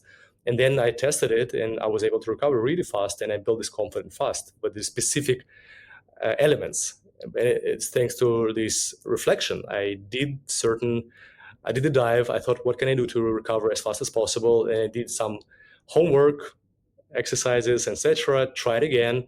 Things are better. My lungs are better. I'm recovered, right? So this is part of the process. Like always continuing training, always continuing recovering, and being more aware and attentive. You just reminded me of something during COVID. It's funny, my dad was even talking about this. He was a veterinary surgeon for a long time, and he was talking about respiratory training and the ability to clear the lungs of anything, whether it's, the end of pneumonia, whatever it is. And that's what was, an issue in COVID specifically, was simply people were dying because they didn't have the underlying, fitness to begin with, and then they weren't able to get rid of the gunk that was on their lungs. You mentioned before we hit record about going to visit this volcano where you are at the moment, and then the dust and debris, and using breath work to kind of, move things out of the lungs. So talk to me about that. And I don't know if you want to reflect on COVID or respiratory diseases, but when you have a fit respiratory system, what is the ability to actually clean the lungs as far as anything that's actually in them, specifically like this volcanic dust or COVID? Yeah. What helped, going back to COVID, I got COVID and I had to compete 2 weeks later after COVID. And I had a lot of stuff stuck in my chest. And I realized that if I have a bit of vibration, like I exhale and I resist and I hum, like have a humming sound and feel the vibration in my lungs, and like more like traditional things like that help me to cough things and clear my lungs faster. But just feeling my lungs better, understanding the volume, understanding their ability to inhale deeper, ability to exhale with more force. I think that this training, the basic fitness, the lung fitness, helped a lot. So I felt how my lungs are functioning and what helps and what not. And then I was like humming and coughing out everything what is there faster. Of course, I was taking medications, etc., but just mechanically clear my lungs better helped then. And I competed 2 weeks later, and I was fine. I did good performance. And yesterday I was climbing, and I was worried if I'll be able to dive today. Just before the podcast, I did 125-meter dive. And I was thinking, okay, will this dust from volcano will be will sort of harm my performance? And I did some forceful exhales, deep inhales, empty lung breath holds to increase the blood flow to my lungs. When you hold your breath for a little bit of time, series of short breath holds, the blood flow increases, and there's an increase of blood flow, being able to breathe deeper. I think all these help to clear my lungs better. When I think about the group that you work with in the LA fires, we're not wearing SCBAs in wildland fires. And even though, sadly, there are still some horrendous things that are burning in there, even if it's just, the brush or the woods, there's still that kind of, choking smoke. And I can see how this would be a great tool, especially for the wildland community, just to kind of offload some of that irritant that they've been breathing in for days and days and days. Yeah, how to clear lungs. Agree. Yeah. Well, Sonya, let's go back to you then. So you mentioned about doing some training in California. What is the goal now as far as bringing Alexey and his work to the firefighting population? Yeah, I mean, I'm a dreamer, so I'm like, let's create a national and a global repair of a broken system. My team goes out and runs clinic in firehouses, and I realized that we have to have training that's accessible on a mobile platform. which Alexey has, which I have now. I want to get the practice of this in the hands of as many firefighters as we can. Obviously there are applications, like you said, for various first responder groups, but with this one, right now, there's a method to my madness. I think that if we can get access to pools that's really fast, to do breathwork training and to work on this collaboration that we did. Budgets are getting cut, at least where I am. So it's, I've been feeling like it's 2 steps forward, 1 step back, 2 steps forward, 1 step back. Breathwork travels really well and you don't need a lot of equipment. So this is, my response, the deeper and deeper I get in, is going, okay, how can we do something that's accessible? How can we do something that's affordable? How can we give them the best? I would like to see this breath practice be a mandated part of training for every firefighter, frankly, and the breath practice alongside the cardiac and the strength health. We have to put prevention in play. We just have to. And that's what I'm after. So it's accessibility. And then, anybody that works in this industry, it's about not quitting, frankly, and going again and going again. And then, I've watched you do it, James. It's like walking through tragedy after tragedy after tragedy and showing up. For me, being able to bring Alexey as a game changer, because he's, of the best in the world at what he does. And the collaboration of this allows voice in a firehouse with 20 years of experience, and allows voice globally with fitness because of who Alexey is and what he's spent his time doing, which is being the best. So when you talk about the budgets being cut, just want to put this in quickly. As we're seeing this revolution in Florida, what is happening is this profession in itself is a beautiful calling. It really is. And, a lot of us are doing the fire and the EMS combined. And by not addressing the things that were broken, for example, the work week, that has then compounded the retention and recruitment crisis. We have ended up with vacancies all over the place. I forget, someone told me, I think LAPD, for example, is something like 25% understaffed. So that means that the rest of those men and women are having to work all those extra days. And now young people are looking, let's go back to fire, 56 hours a week, 80 hours a week with 1 overtime, not to mention, the fires and all these other things that come through and create so much more. And that comes at a cost. There's a financial cost to that. The departments here that have announced or even transitioned to already the 24/72, young people are looking at that going, well, that sounds really healthy. And now they have no overtime spots available, and they've saved millions and millions of dollars. That then is available to start investing in programs like this. And now you're doubling down on the health and wellness of your first responders, which saves hand over fist on workman's comp claims and medical retirements and, lawsuits because we make mistakes. So the money is there. And this is a really important message. The money is already there. But as Desmond Tutu said, we spend so much time pulling bodies out of the river, we forget to go upstream to find out why they're falling in the first place. And that's exactly it. We don't need more money. We don't need more tax money.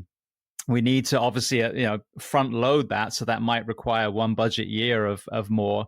But the money is just being wasted by breaking first responders. And it's initiatives like yours and some of the other ones I've had on the show that are then going to amplify not only health, but performance to make sure that that first responder can make it 30 floors up and get to your child before they die.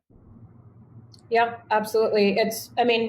I can't tell you how many times I've sat and talked about that from the perspective of why it's exactly that. Like, we're spending millions and millions of dollars on workers' comp when most of these programs are a fraction of that. So there's really a narrative change. I can say I haven't been the most patient when I'm, sitting in front of HRs and councils telling that story, because I don't think it's that, the science isn't me being smart. It's just the reality. And, I can tell you that I've done work for $6 a head. And I can tell you, my shop is well into the 6+ figures with scaling service just to be able to get in there. My new narrative has become wildly successful and prove it, regardless of where the politics lie. You're absolutely right. The money's totally there. Getting the changeover for one season, we're definitely ready for, or we just compete. And I'm sitting here with Alexey, so I think we're doing pretty good. It takes people with heart like him to care about this task and to be equipped for it. And I know that we are. I'm really excited about this season. I'm really happy that I didn't give up. And, like the other people that you have on these programs, it's pretty special. And I'm definitely ready to take the world on for my community, for sure. Well, Alexey, I know you mentioned that you've done some programs in California. I know we're trying to get you over here to Florida now. For people listening, what would that seminar, that workshop look like if you came in person? We spent some time covering some basics in theory, so explain basic idea behind urge to breathe, CO2, hypoxia, and this knowledge already helps because there is a lot of myths and illusion that prevents us from performing properly. So there is a bit of theory, not too much. Most of their class will be on us doing practice, doing breath work, focusing on biomechanics, like how to breathe better, focusing on changes in our body, biochemistry, what happens like when we accumulate more CO2 when we don't breathe out, and when we spend our resources, energy and oxygen as well. So that, and we do this element by element. So there'll be exercises where we do just breathing without breath holds, then we do breath holds, then we combine them with exercises which Sonya mentioned, where we do some specific exercises. So there are the steps, and in San Francisco it took us like up to 3 hours to go through the class, and it was 2 groups, 3 hours each, so it was a full day event. That's what we plan to do in Florida as well. And depending on the facility and availability of maybe the pool is there or some additional elements are there, we can make it longer. But it's usually a 1-day event, like several hours event. And for people listening that want to look at the online platform, talk to me about the overview of what they'll find there as far as training. On the platform, we recorded classes with different intensities, and there's an exercise for the very beginners, very simple version of exercise. Then there is the same exercise with longer breath hold duration, and we guide people from the very entry level all the way to like expert level, and then it take them a month to do the whole program. Maybe it'll take them a couple of months to go from the easy level to the hard level. But there is a list of videos they switched on their computers or the phones, and then just follow me. There is a count, seconds, inhale, breath hold, exhale, breath hold. I show the positions, and then it's very easy. Just follow me for each class and session, and there is no need to think about anything else. Just follow my instruction from the screen and listen to some theory, listen to some additional information in the class. So that's the idea, and that's the starting point. After the program is finished, we will be also looking to provide continuous training as well. So when people understand all the exercises, they learn technique, they can make it even harder, and will be guided by our community of trainers. That's our next step after they finish the course. I'm totally taking a tangent here, but I meant to ask you earlier. Like I said, I was a lifeguard, and I worked with people of all kind of shapes and sizes.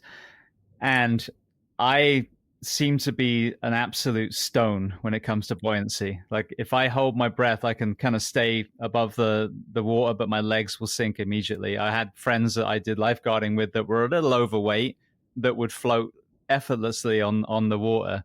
So talk to me about buoyancy. Has everyone got the same level of buoyancy, or does, oh my goodness, what's the word I'm looking for? Body composition factor into it? Body composition factors definitely change the buoyancy. We all can float. It's only a few people I saw that are negatively buoyant. If there's no fat at all, they're just all muscles. Bodybuilders would be very heavy, but it's quite rare. Still, if you train your lungs and you can inhale deeper, you will float. But then if we learn how to deal with our buoyancy, then we can still move efficiently in the water. And we just need to know how much energy it will take us to go back to the surface. If we're negatively buoyant, it will take more energy to get back. If we're positively buoyant, it will be more energy to go down. So there is a way where we see all sorts of divers around the world, like skinny, heavy, bigger divers, a bit more buoyant, but managing to dive super, super deep. So it's just adjusting technique and dealing with it. There's definitely no restriction with any body type. You can move efficiently in the water and master buoyancy. Beautiful. Yeah, like I said, if I exhale, I go straight to the bottom. When I've done diving in the past and they've given people several weights in the belt, I usually had like one. So there's definitely an element of negative buoyancy, I think. Yeah, I do the same. If I exhale, I'll go straight to the bottom. I'm pretty heavy. But if I inhale full lungs, then I'll be pretty buoyant. Beautiful. Well, for people listening, let's start with your online platform, and then let's expand as well. If people want to get into the sport of free diving specifically, talk about all the resources that are available there. So after, we talked a little bit about the firefighter program. It's a program online with the elements of practice, elements of theory, with the very specific exercises. There is a more generic course, a breathwork course, that is for people who want to learn about breathwork and not necessarily about freediving just yet. And there is even more static breath holds and more exercises that will be less specific for firefighters, but just a lot of exercises sitting while we sit, like working with tables, breath holds, box breathing tables. Also additional mobility exercises, and also additional elements of theory, understanding theory behind that even more. And the next step after dry breath holds and breath work will be trying it in the water. And if you manage to hold your breath for a minute or 2 minutes, even pretty much every beginner can hold their breath for 3 minutes. If you practice a little bit, if you understand your abilities, 3 minutes is not a fantastic number. We can see that people do 3 minutes, 4 and 5. Somebody who is doing 5 minutes in a matter of month. For somebody, it will take maybe a few months, 3 months, but 5 minutes is not something unreachable. Then you go in the water and you try to hold your breath in the water, try to do some dynamic swims, how to move efficiently, how to kick fins, how to swim without fins. And then the next step will be trying depth diving, and that's how to be calm, how to deal with pressure. And that's the hardest element, but it's very, very rewarding. And on the same platform, besides the firefighting program, there is breathwork program, and there is a map with all our schools around the world, all their instructors around the world, where you just travel. You cannot do freediving alone; it's very dangerous. We talked about it earlier, but where you can travel and you can get physical interaction and class with one of our instructor. Currently, we have 2,000 instructors around the world, and we work on growing the number so people can train in more and more cities around the world. It's both pools and open water. Beautiful. And for people listening, where can they find the website? And then also, what about you on social media? Me, it's Alexey Molchanov. It's the same Instagram. And the company is Molchanovs. It's plural. It was founded by me and my mom. That's why it's S in the end. So Molchanovs. And the logo, if you look at my logo, like it's on my t-shirt, it's like 2 tails, whale tails, and it's bigger M, and it's also 2 M's. Basically, it's my mom and me. That was a story behind the logo. So M and M, and that's molchanovs.com website. There is a part devoted to gear because we produce gear for the beginners and professionals as well, but there is a community platform and educational part of the website as well. So look there, and there is a map that will help you to find the best teacher. Beautiful. Now, we lost Sonya for a second, so I'm hoping she will get her back. But in her place, if people listening want to bring you to their department and teach their firefighters, where are the best places to do that? Well, reaching to Sonya, Sonya is great with organizing events. She knows a lot more about firefighting and firefighters because she just works in this area every day. When I get messages on social media, like DMing me is a great way to reach out, and I will get the message. My team will get the message. We'll work with the message. So, social media, DMs, and that'll be probably the easiest start. Beautiful. I'm going to throw some closing questions at you quickly and see if we get Sonya back in the meantime. The first one I love to ask, is there a book or are there books that you love to recommend? It can be related to our discussion today or completely unrelated. There are some freediving books, and there is book Breath by James Nestor. It's a book which was written some years ago. It was written in early years of freediving, so there are some elements that already evolved. There were some elements where he described freediving, but it was in early, like it was I think 2010, around these dates. But in general, it's a great book to read.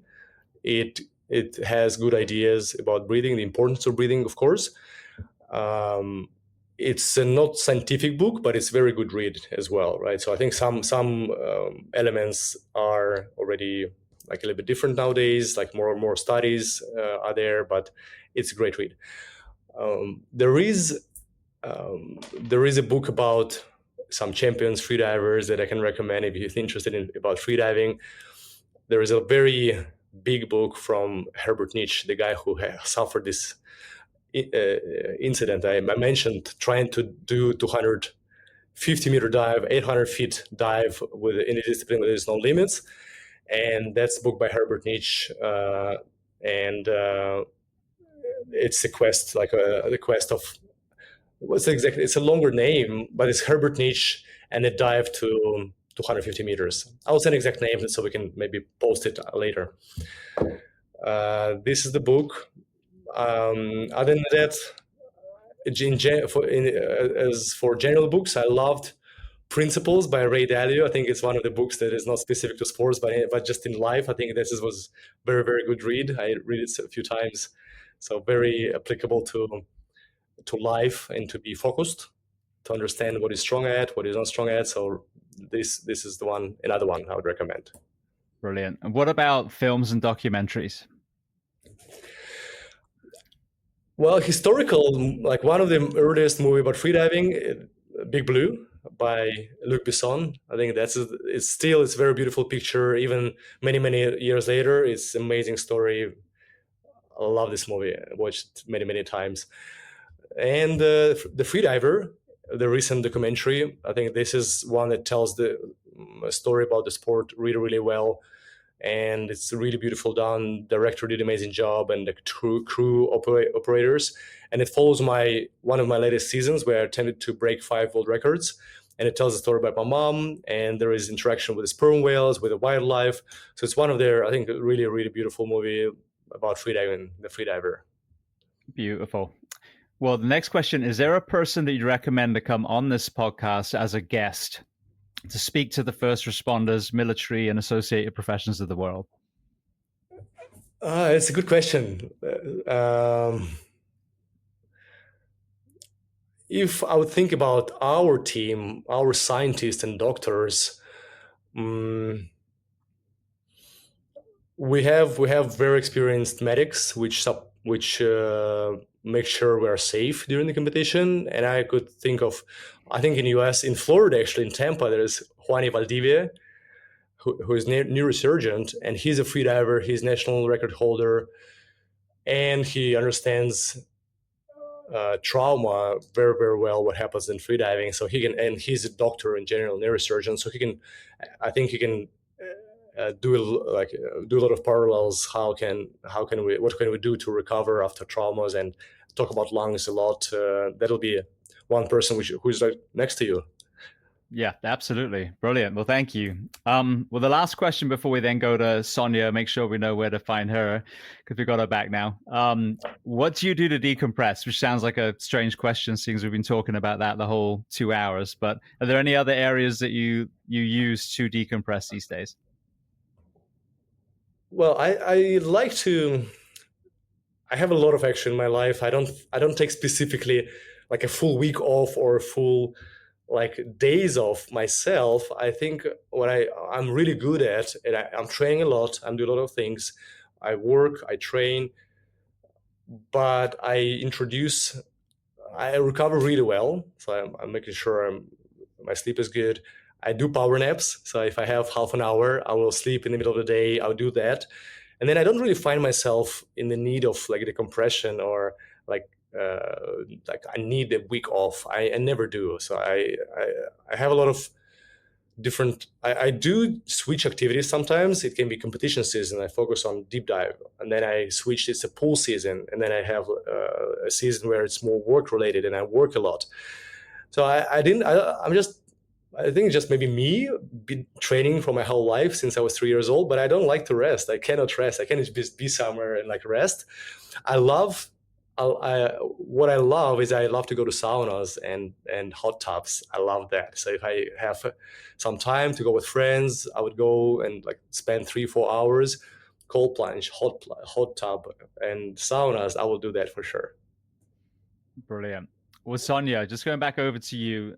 For people listening, firstly, where can they find you and the Six? And then we were also talking about if firefighters or fire departments are listening, how can they bring the two of you to their area? Yeah. So my website is, www.the6, so THE6.us. So you can find me there. We're physically located in Santa Rosa, California, although we travel quite a bit. We're up for driving and flying. So all over our state is pretty easy. In terms of this program, it's very mobile. So the heart of what we're after in terms of departments wanting to work with us is that it's a collaboration and that we are able to bring seminar and courses to different departments. Those hopefully will be live. Alexey and I can bop around pretty easily and fly. And then continuing ed and certification will be on Alexey's website. He has an app coming out called Move. It'll be on that app, as well as his main site. There will be hyperlinks where you can explore breathwork more on the Molchanov side, and where you can explore the prevention and sports and behavioral side on my side. This is definitely collaborative. I realize I keep saying that, but I think that both is imperative. In terms of a department trying to locate us, either of our websites will work. Emailing is great. If you're in the state of California, I think every single firefighter has my cell phone number. So, that might be a little overwhelming, but an email is just great. We do a ton of workers' comp. I get asked that a lot. I know that's the first thing. Do you take it? Yes, we do. I'd love to become workers' comp at some point someday and just revamp that whole system. So that is a huge part. And then we also will contract with departments and cities, bringing this collaborative work to them.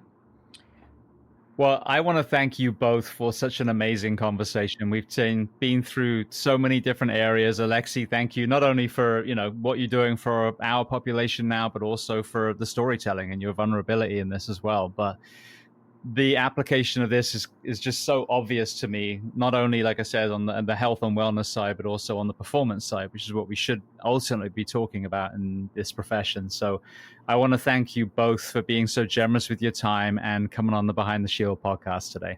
Thank you. That was great. Thank you, James. Thank you very much. Great questions. Loved to be here.